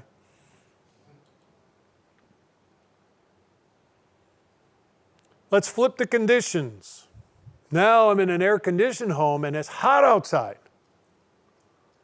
Look up at your ceiling. That is not what you want to see. Okay? If it's hot outside, then the cavity would look the opposite. That's what an uninsulated ceiling would look like. But now they're starting to what they call condition attic spaces. They're spray foaming the roof deck. No insulation between the attic and the living space. No soffit, ridge, or gable vents. First house I did with this about 6 years ago. I picked up the camera, I looked up at the ceiling, I went, that's what it looked like. I'm like, what the heck? And the husband and wife, 2 kids are there. I said, you guys didn't insulate the ceiling? And he goes, no, you never seen this before? And I said, not intentionally. And he goes, come on, I'll show you. Majority of the house is a ranch. He's got a bonus room over the garage. We go up the stairs towards that bonus room. 3/4 of the way up is this door. 14.5 inches wide, 3 feet tall. You got to go through it this way. I said, what's going on here? He goes, you can't use this area for storage. So they don't, it's really small. Anyway, we get squeezed through, step out on it. It's the biggest attic I've ever seen. There's not a flake of insulation on the floor of the attic. They have spray foamed the roof deck with closed cell foam 2 to 3 inches thick. I said, I don't like it.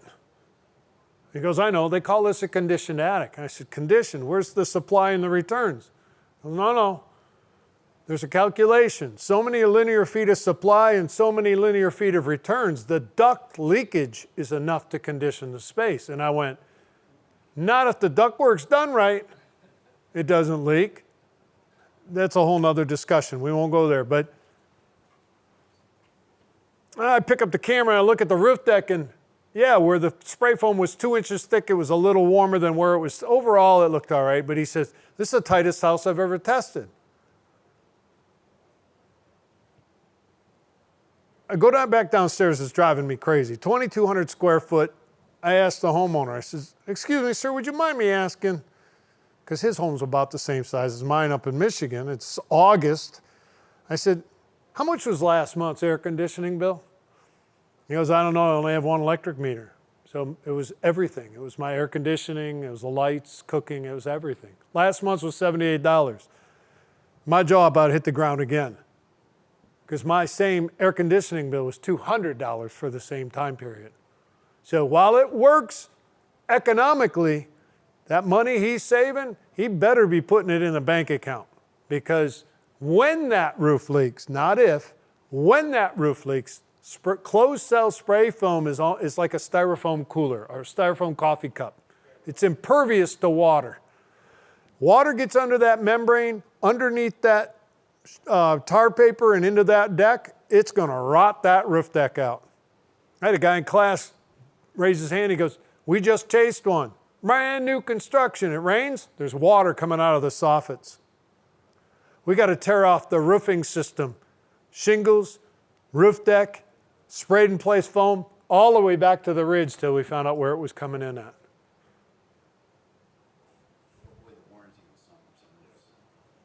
Well, we're going to, as time allows, we'll talk about reflective barriers too. That's LP's Tech Shield, the one I talked about, that foil on the underneath side. That doesn't cause the roof deck to get any hotter. But when they first started using reflective barriers, they were stapling foil to the underneath side of the rafters, and shingle manufacturers were voiding the warranties. I would have to agree with them, because think about what you got. Wood has a high emissivity. It gets hot. We already established that. They measured shingle temperatures in Florida at 193 degrees from solar loading. So it's going to transfer that heat from the 193 degree side to the attic side. The wood's going to get hot. And because wood has a high emissivity, it's going to radiate all that heat towards the attic. And as I said before, attics get hot. I'm not telling you anything you don't know.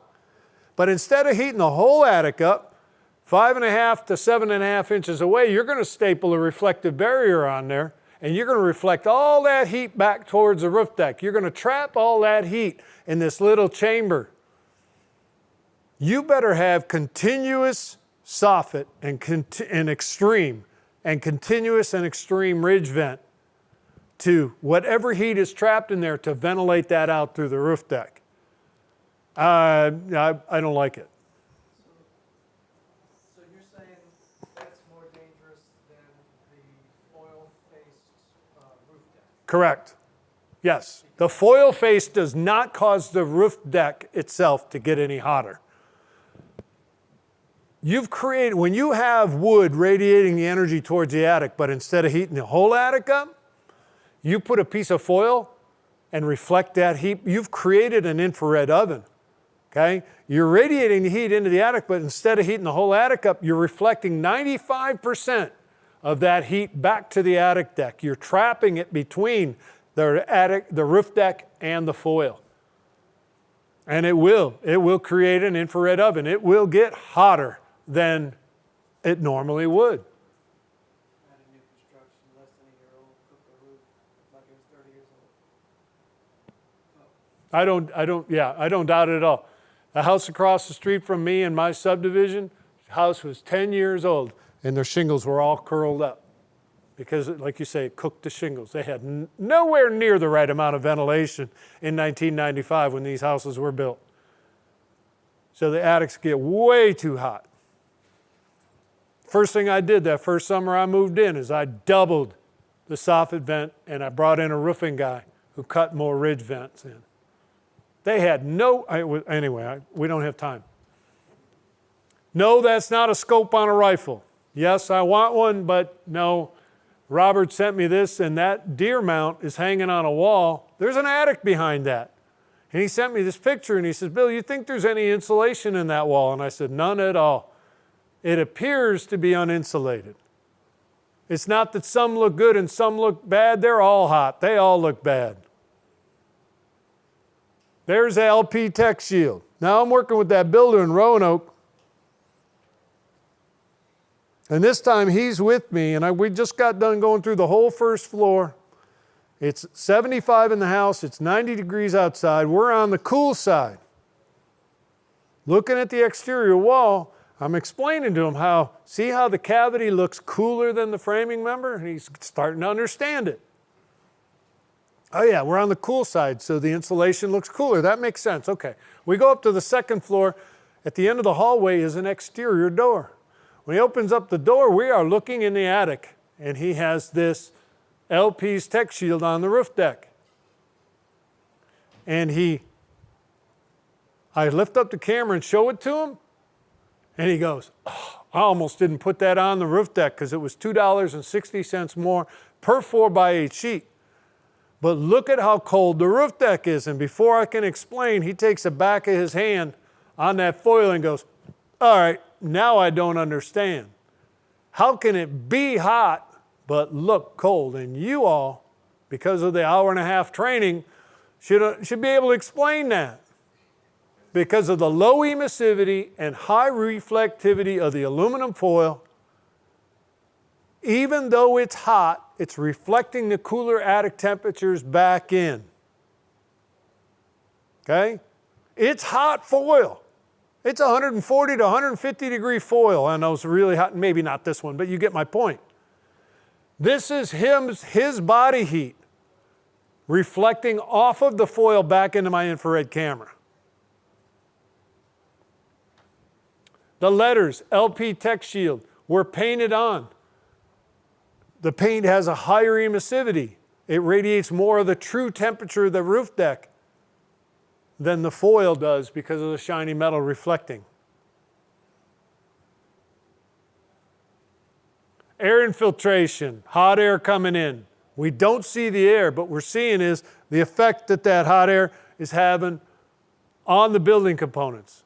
And then that surface radiates that temperature difference to my camera. Cold air, and this is under natural conditions. No blower door running, nothing like that. This is not a problem with the window. This is a problem with the way this window was put into the rough opening. Look at the guy's reflection off that glass. Perfect reflection, okay? It's not distorted whatsoever. Wintertime in Michigan, cold edge, see the black edge of the glass? Warmer pane. That's what it's supposed to look like. The cold air from outside comes around this window, hits that trim board, but because of what we can see being painted and caulked, when we got a ladder and looked up the top edge of that trim board, not only wasn't it caulked, it wasn't even painted. The air comes around, hits that trim board, and it's only got one exit point, and that's straight up. You can see that fan or wisping effect as the air moves across the painted drywall. We don't see the air. We're seeing the air and how it affects the temperature of the paint. It changes that paint's temperature, and then that temperature difference in the paint is radiated to we see the effect of the cold air moving across that surface. Then we set up a blower door. And I don't know if you know what one of those are, but you open up the door of a house and this thing goes in the place of the door. And in 2012, they first started saying we had to do blower door testing of all new construction, and we're going to air seal all homes to better than 7 air changes per hour. Let me briefly explain how leaky 7 air changes per hour are. Take a 1,000 square foot ranch, that's an easier number. 1,000 square feet of floor space with 8-foot flat ceilings. How many cubic feet of air per minute, or how many cubic feet of air is that? Length times width times height. 1,000 square feet times 8, that's 8,000 cubic feet of air, and you're going to change that much air 7 times every hour with the outside. You're out fishing in your boat, and your boat starts to take on water. You don't have a bucket. You do have a colander that you strain spaghetti noodles with, but before you can get the water to the edge of the boat, all the water rushes out through the holes. Turn that colander upside down, that's your house, okay? All the warm air you're adding to the house rises up and goes through all those holes. That's 7 air changes per hour. That's ridiculous. In 2017, they revised the National Building Code that now all homes being built today have to have a blower door test done and air sealed to better than 3 air changes per hour. At least we're moving in the right direction. In Germany, if you sell a 300-year-old office building, you have to air seal it to better than 3 air changes per hour. There's no regulation like that on our existing housing stock or commercial buildings whatsoever. Then we turn on the blower door and see how it greatly accentuates the air movement. That air going all the way up and cooling off the crown molding. And that air, I mean, it's amazing what a case of caulk will do on a house. Not just a tube, because they leak, all right? Under the doors, under the walls, under the windows, around the doors, it's incredible what we can do with it.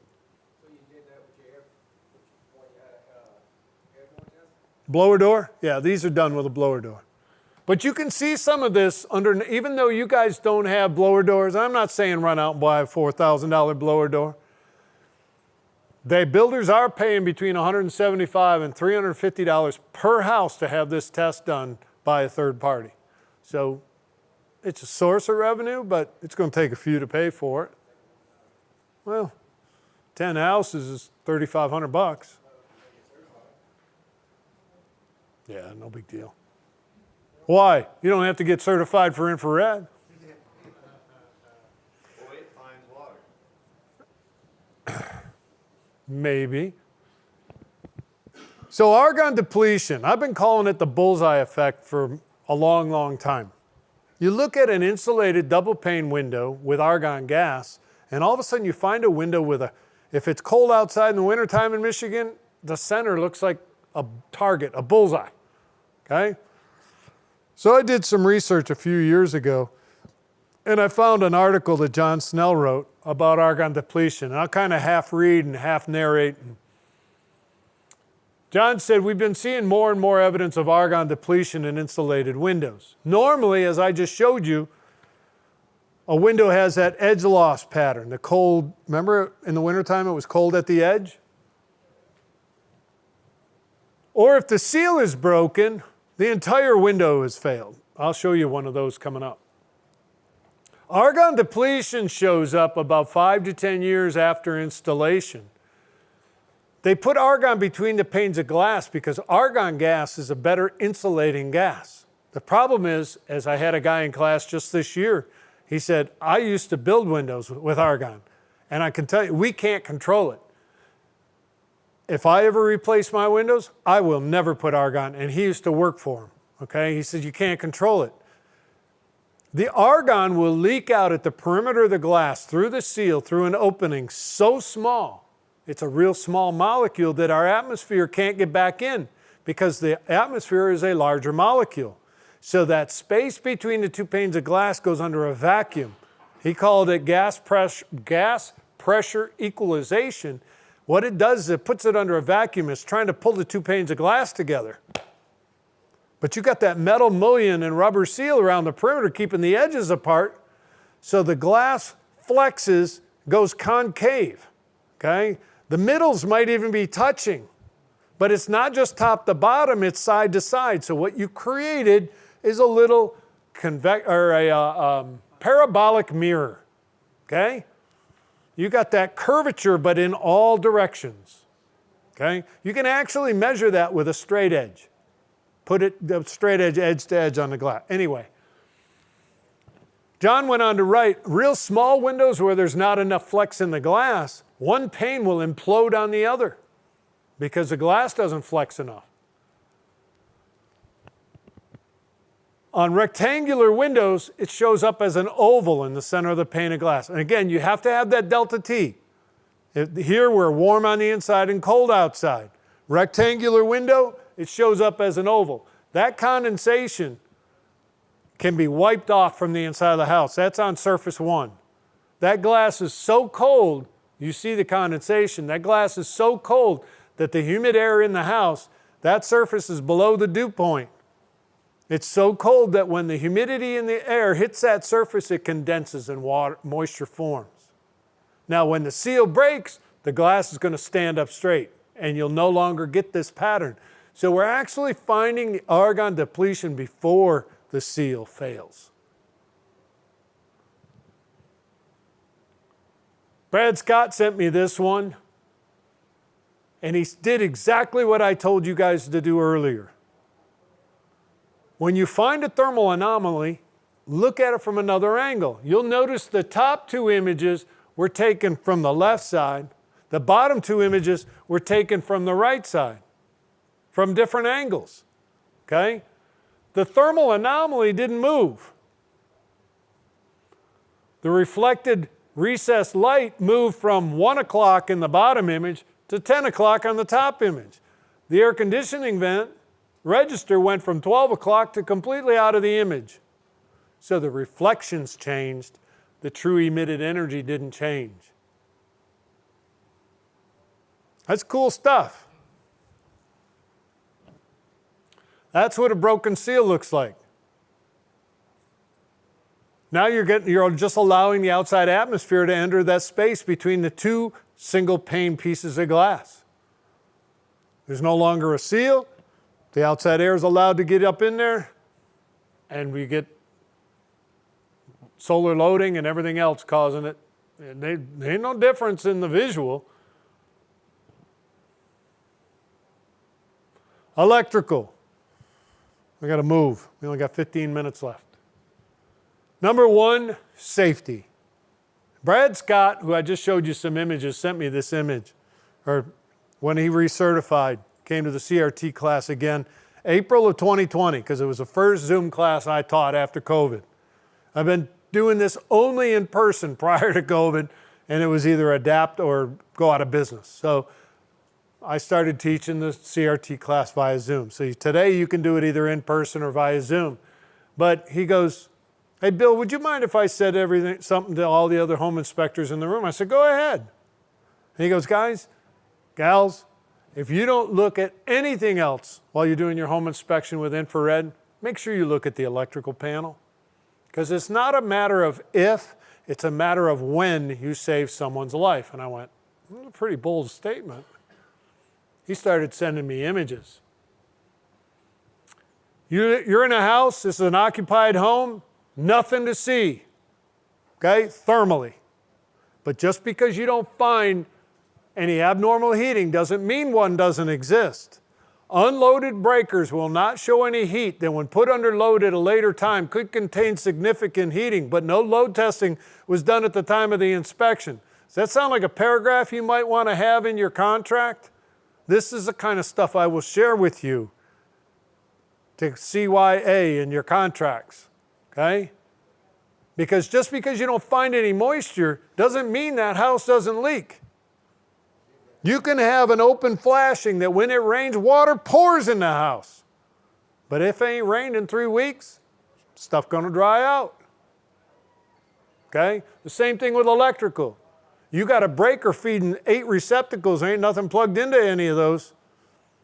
You're not gonna find any heat. Just because you don't find anything doesn't mean one doesn't exist. When Bo posted this, Bo Passon down at Fabian in Florida, posted this, I said, "That's a great image, Bo. Where's the thermal?" He goes, "There was nothing, no load on this breaker, and there was nothing I could turn on." But that's got to be hundreds and hundreds of degrees for an extended period of time to cook the insulation that far away from the connector. The heat coming off of that connection is oxidizing the wire above it.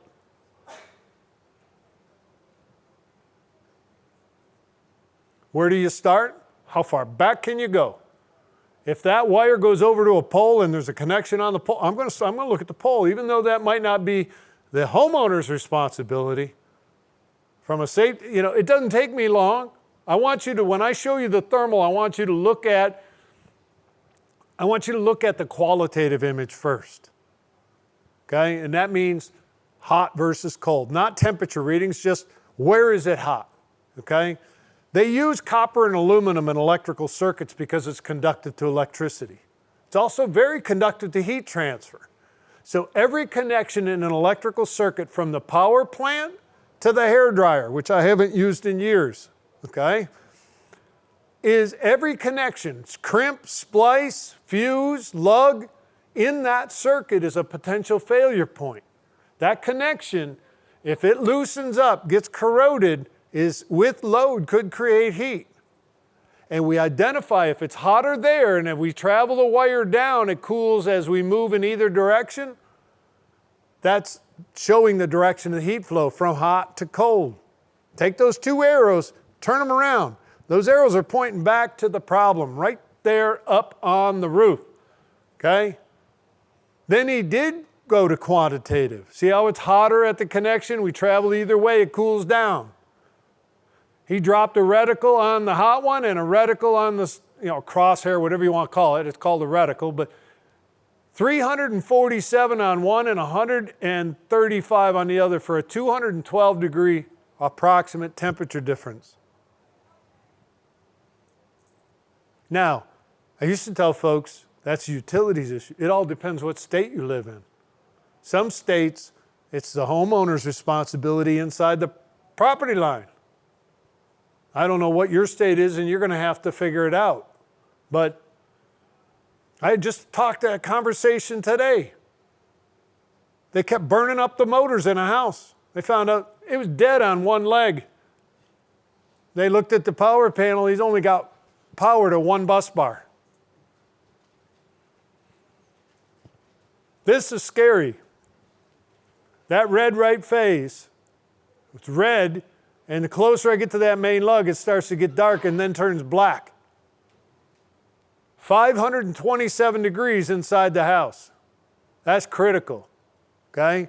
And from a safety perspective, ladies and gentlemen, you find something above a 70-degree rise from that lug to that lug, write it up and do not leave that house until everybody knows about it.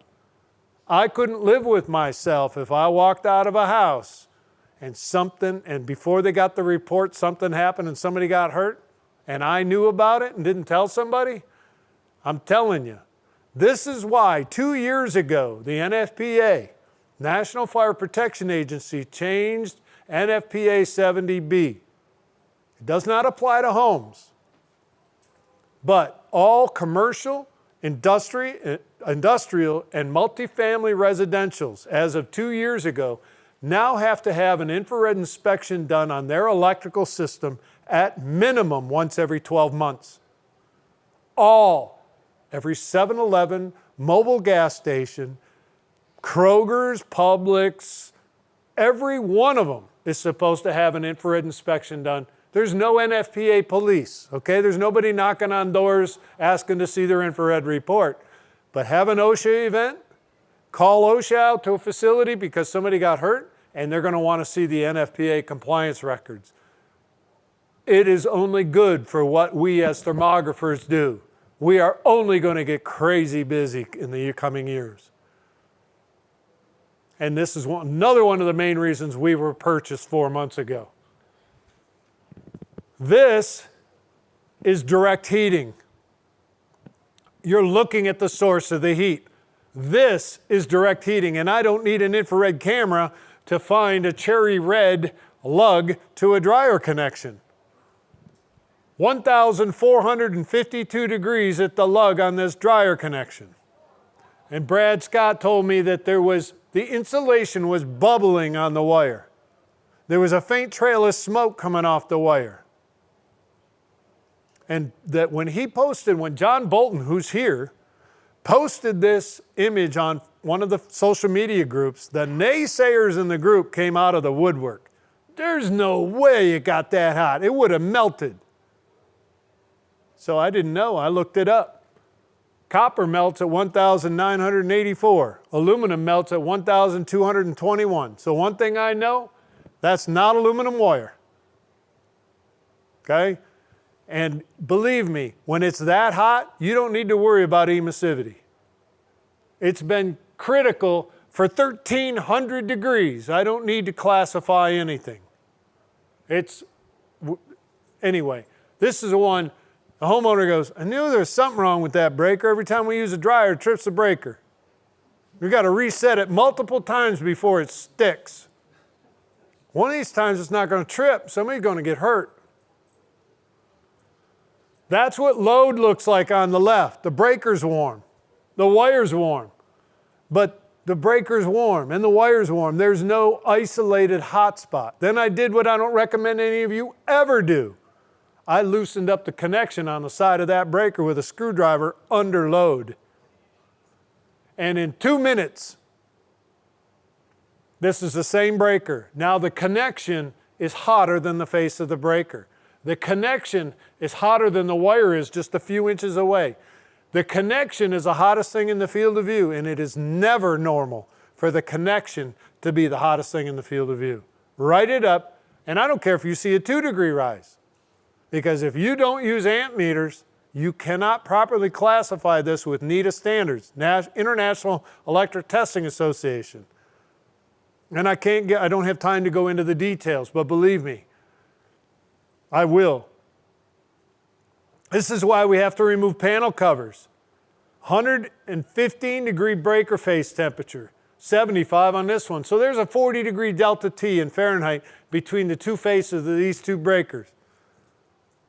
So years ago, I was doing a lot of electrical, and it was not uncommon for me to do 30 to 60 amp readings a day. And it gets repetitive, 150 connection or 150 panels a day, over day in and day out. So I started playing a little game all by myself. Sometimes I won. No, I'm teasing. But I wonder if I can guess what the load's going to be, because I would find a warm breaker and I'd reach for my amp meter. So I wonder if I can measure the temperature as this one compares to the others and see if I can guess what the load's going to be. And I got really good at it. I could usually guess within 1 or 2 amps what the load was going to be. And at a 75-degree ambient, at about a 40-degree rise in Fahrenheit, I'm betting you that's really close to the 80% load factor. And if you know what I'm talking about. No circuit should draw any more than 80% of capacity or it's considered overloaded. But we have to remove the covers because we're only looking at the breaker face. We got to see the bus connections, all the screwed wire connections, and when they take the dead front off, it wasn't the breaker face causing the heating, it was the bus connection behind it that was 708 degrees Fahrenheit that was conducting through the electrical circuit into the face of the breaker. So you've got to take the covers off.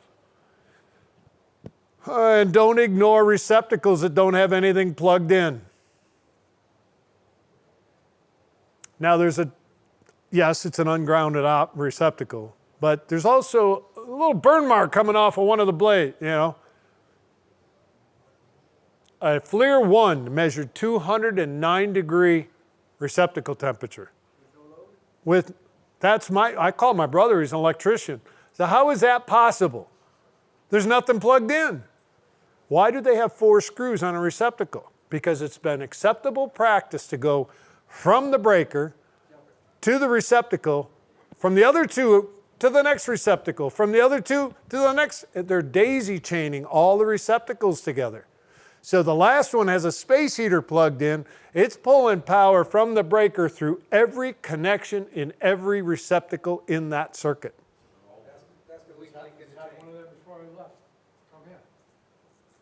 They pulled the receptacle out of the wall and it cooked the insulation that far back from the connector. No visual. What I'm saying is do not ignore receptacles that have nothing plugged in. So today's practice is from the breaker, they'll run a circuit behind all the receptacles and jumper off each phase to the plug. Then when the last one's pulling power, it's not pulling through the plug, it's only pulling through that circuit running behind it. Oh. Here's one, like I said, that is never normal. That's not a GFCI, AFCI. Solar panels, that's what they're supposed to look like. That's why we got into thermal drones. You can look at 50, 60, 70 panels. What used to take us 6 hours now takes us 30 minutes. There's walking it. That's a bad panel. Those panels are only 3 months old. There's a microinverter. That's not what they're supposed to look like. That's what they look like when they catch on fire.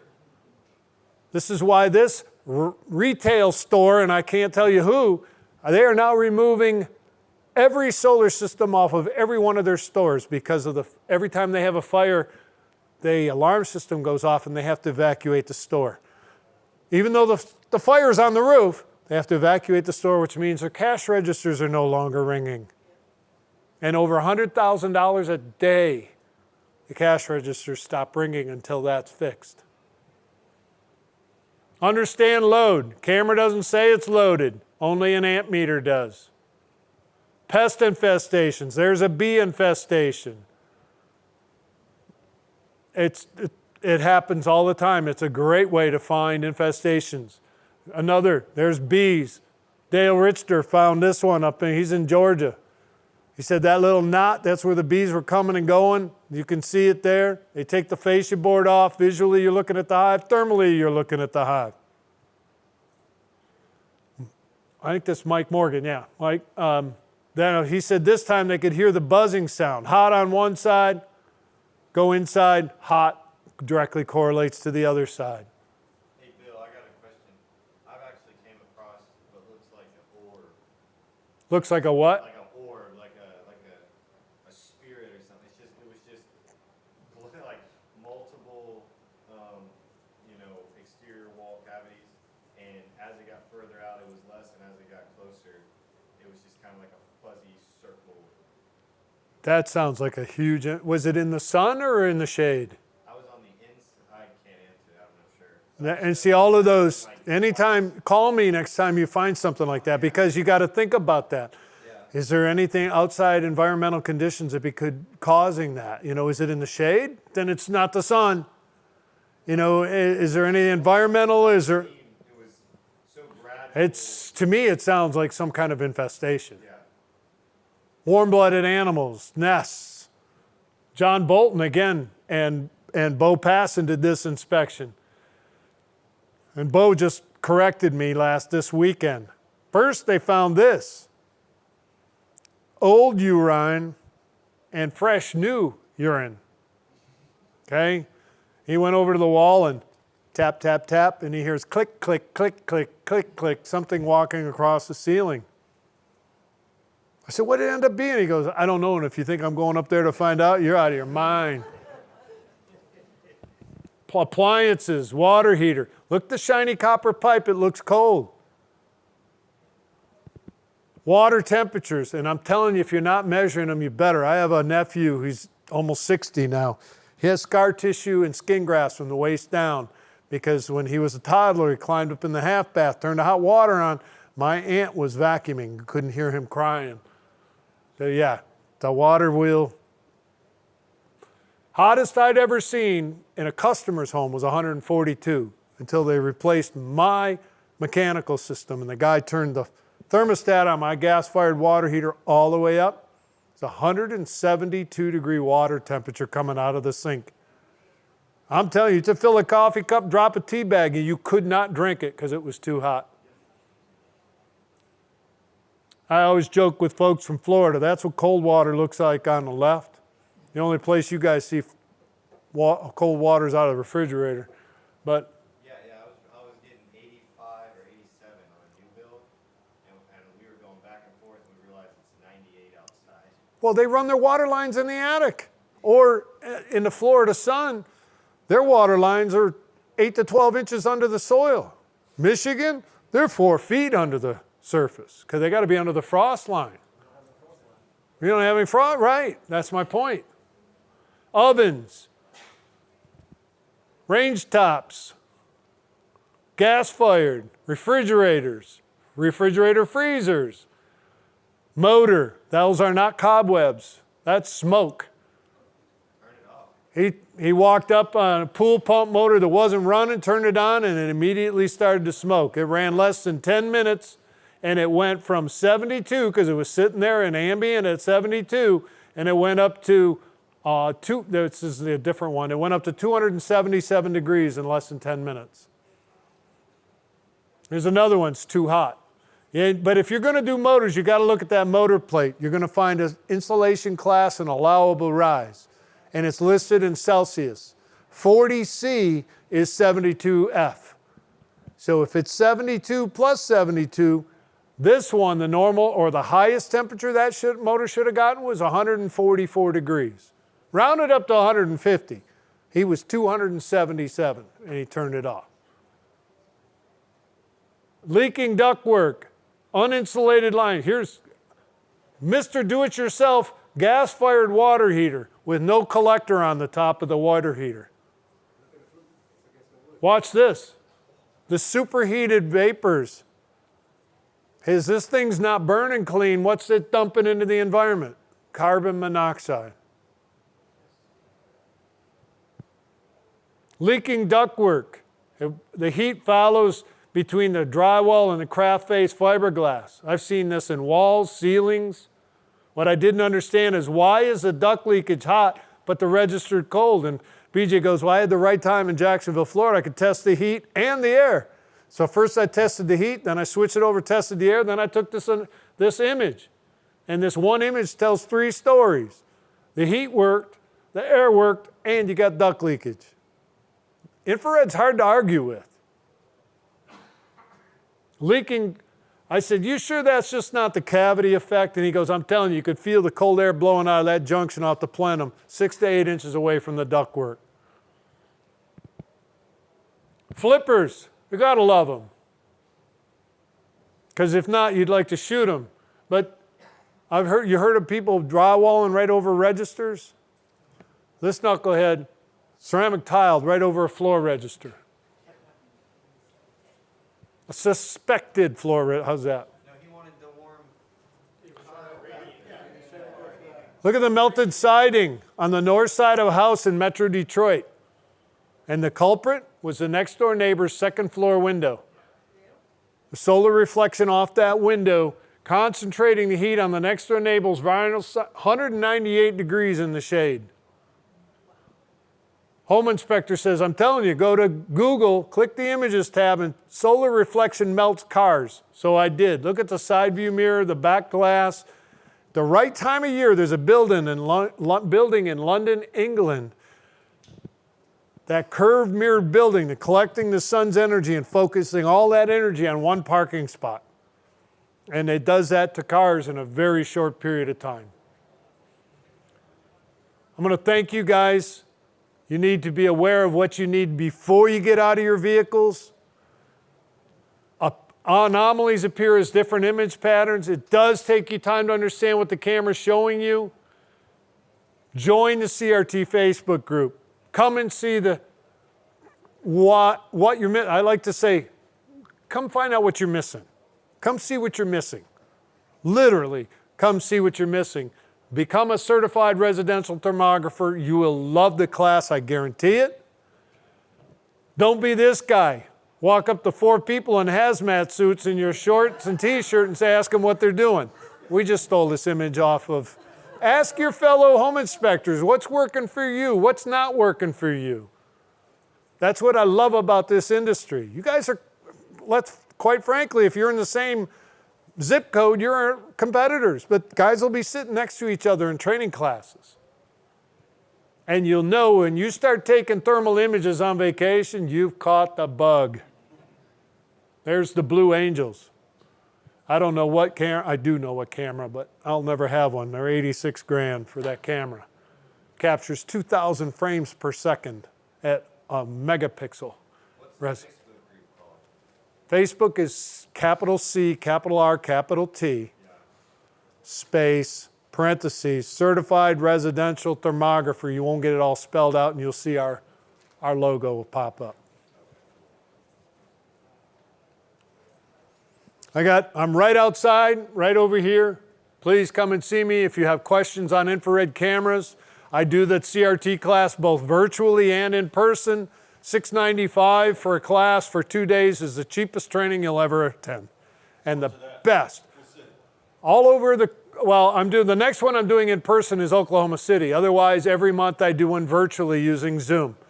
And I tell guys all the time, well, I don't want to do it in person. I said, sign up for the Zoom class. If you don't think it's more than what I said, the next time I come to your area, you come and attend for free. Nobody's taken me up on it yet. Thanks.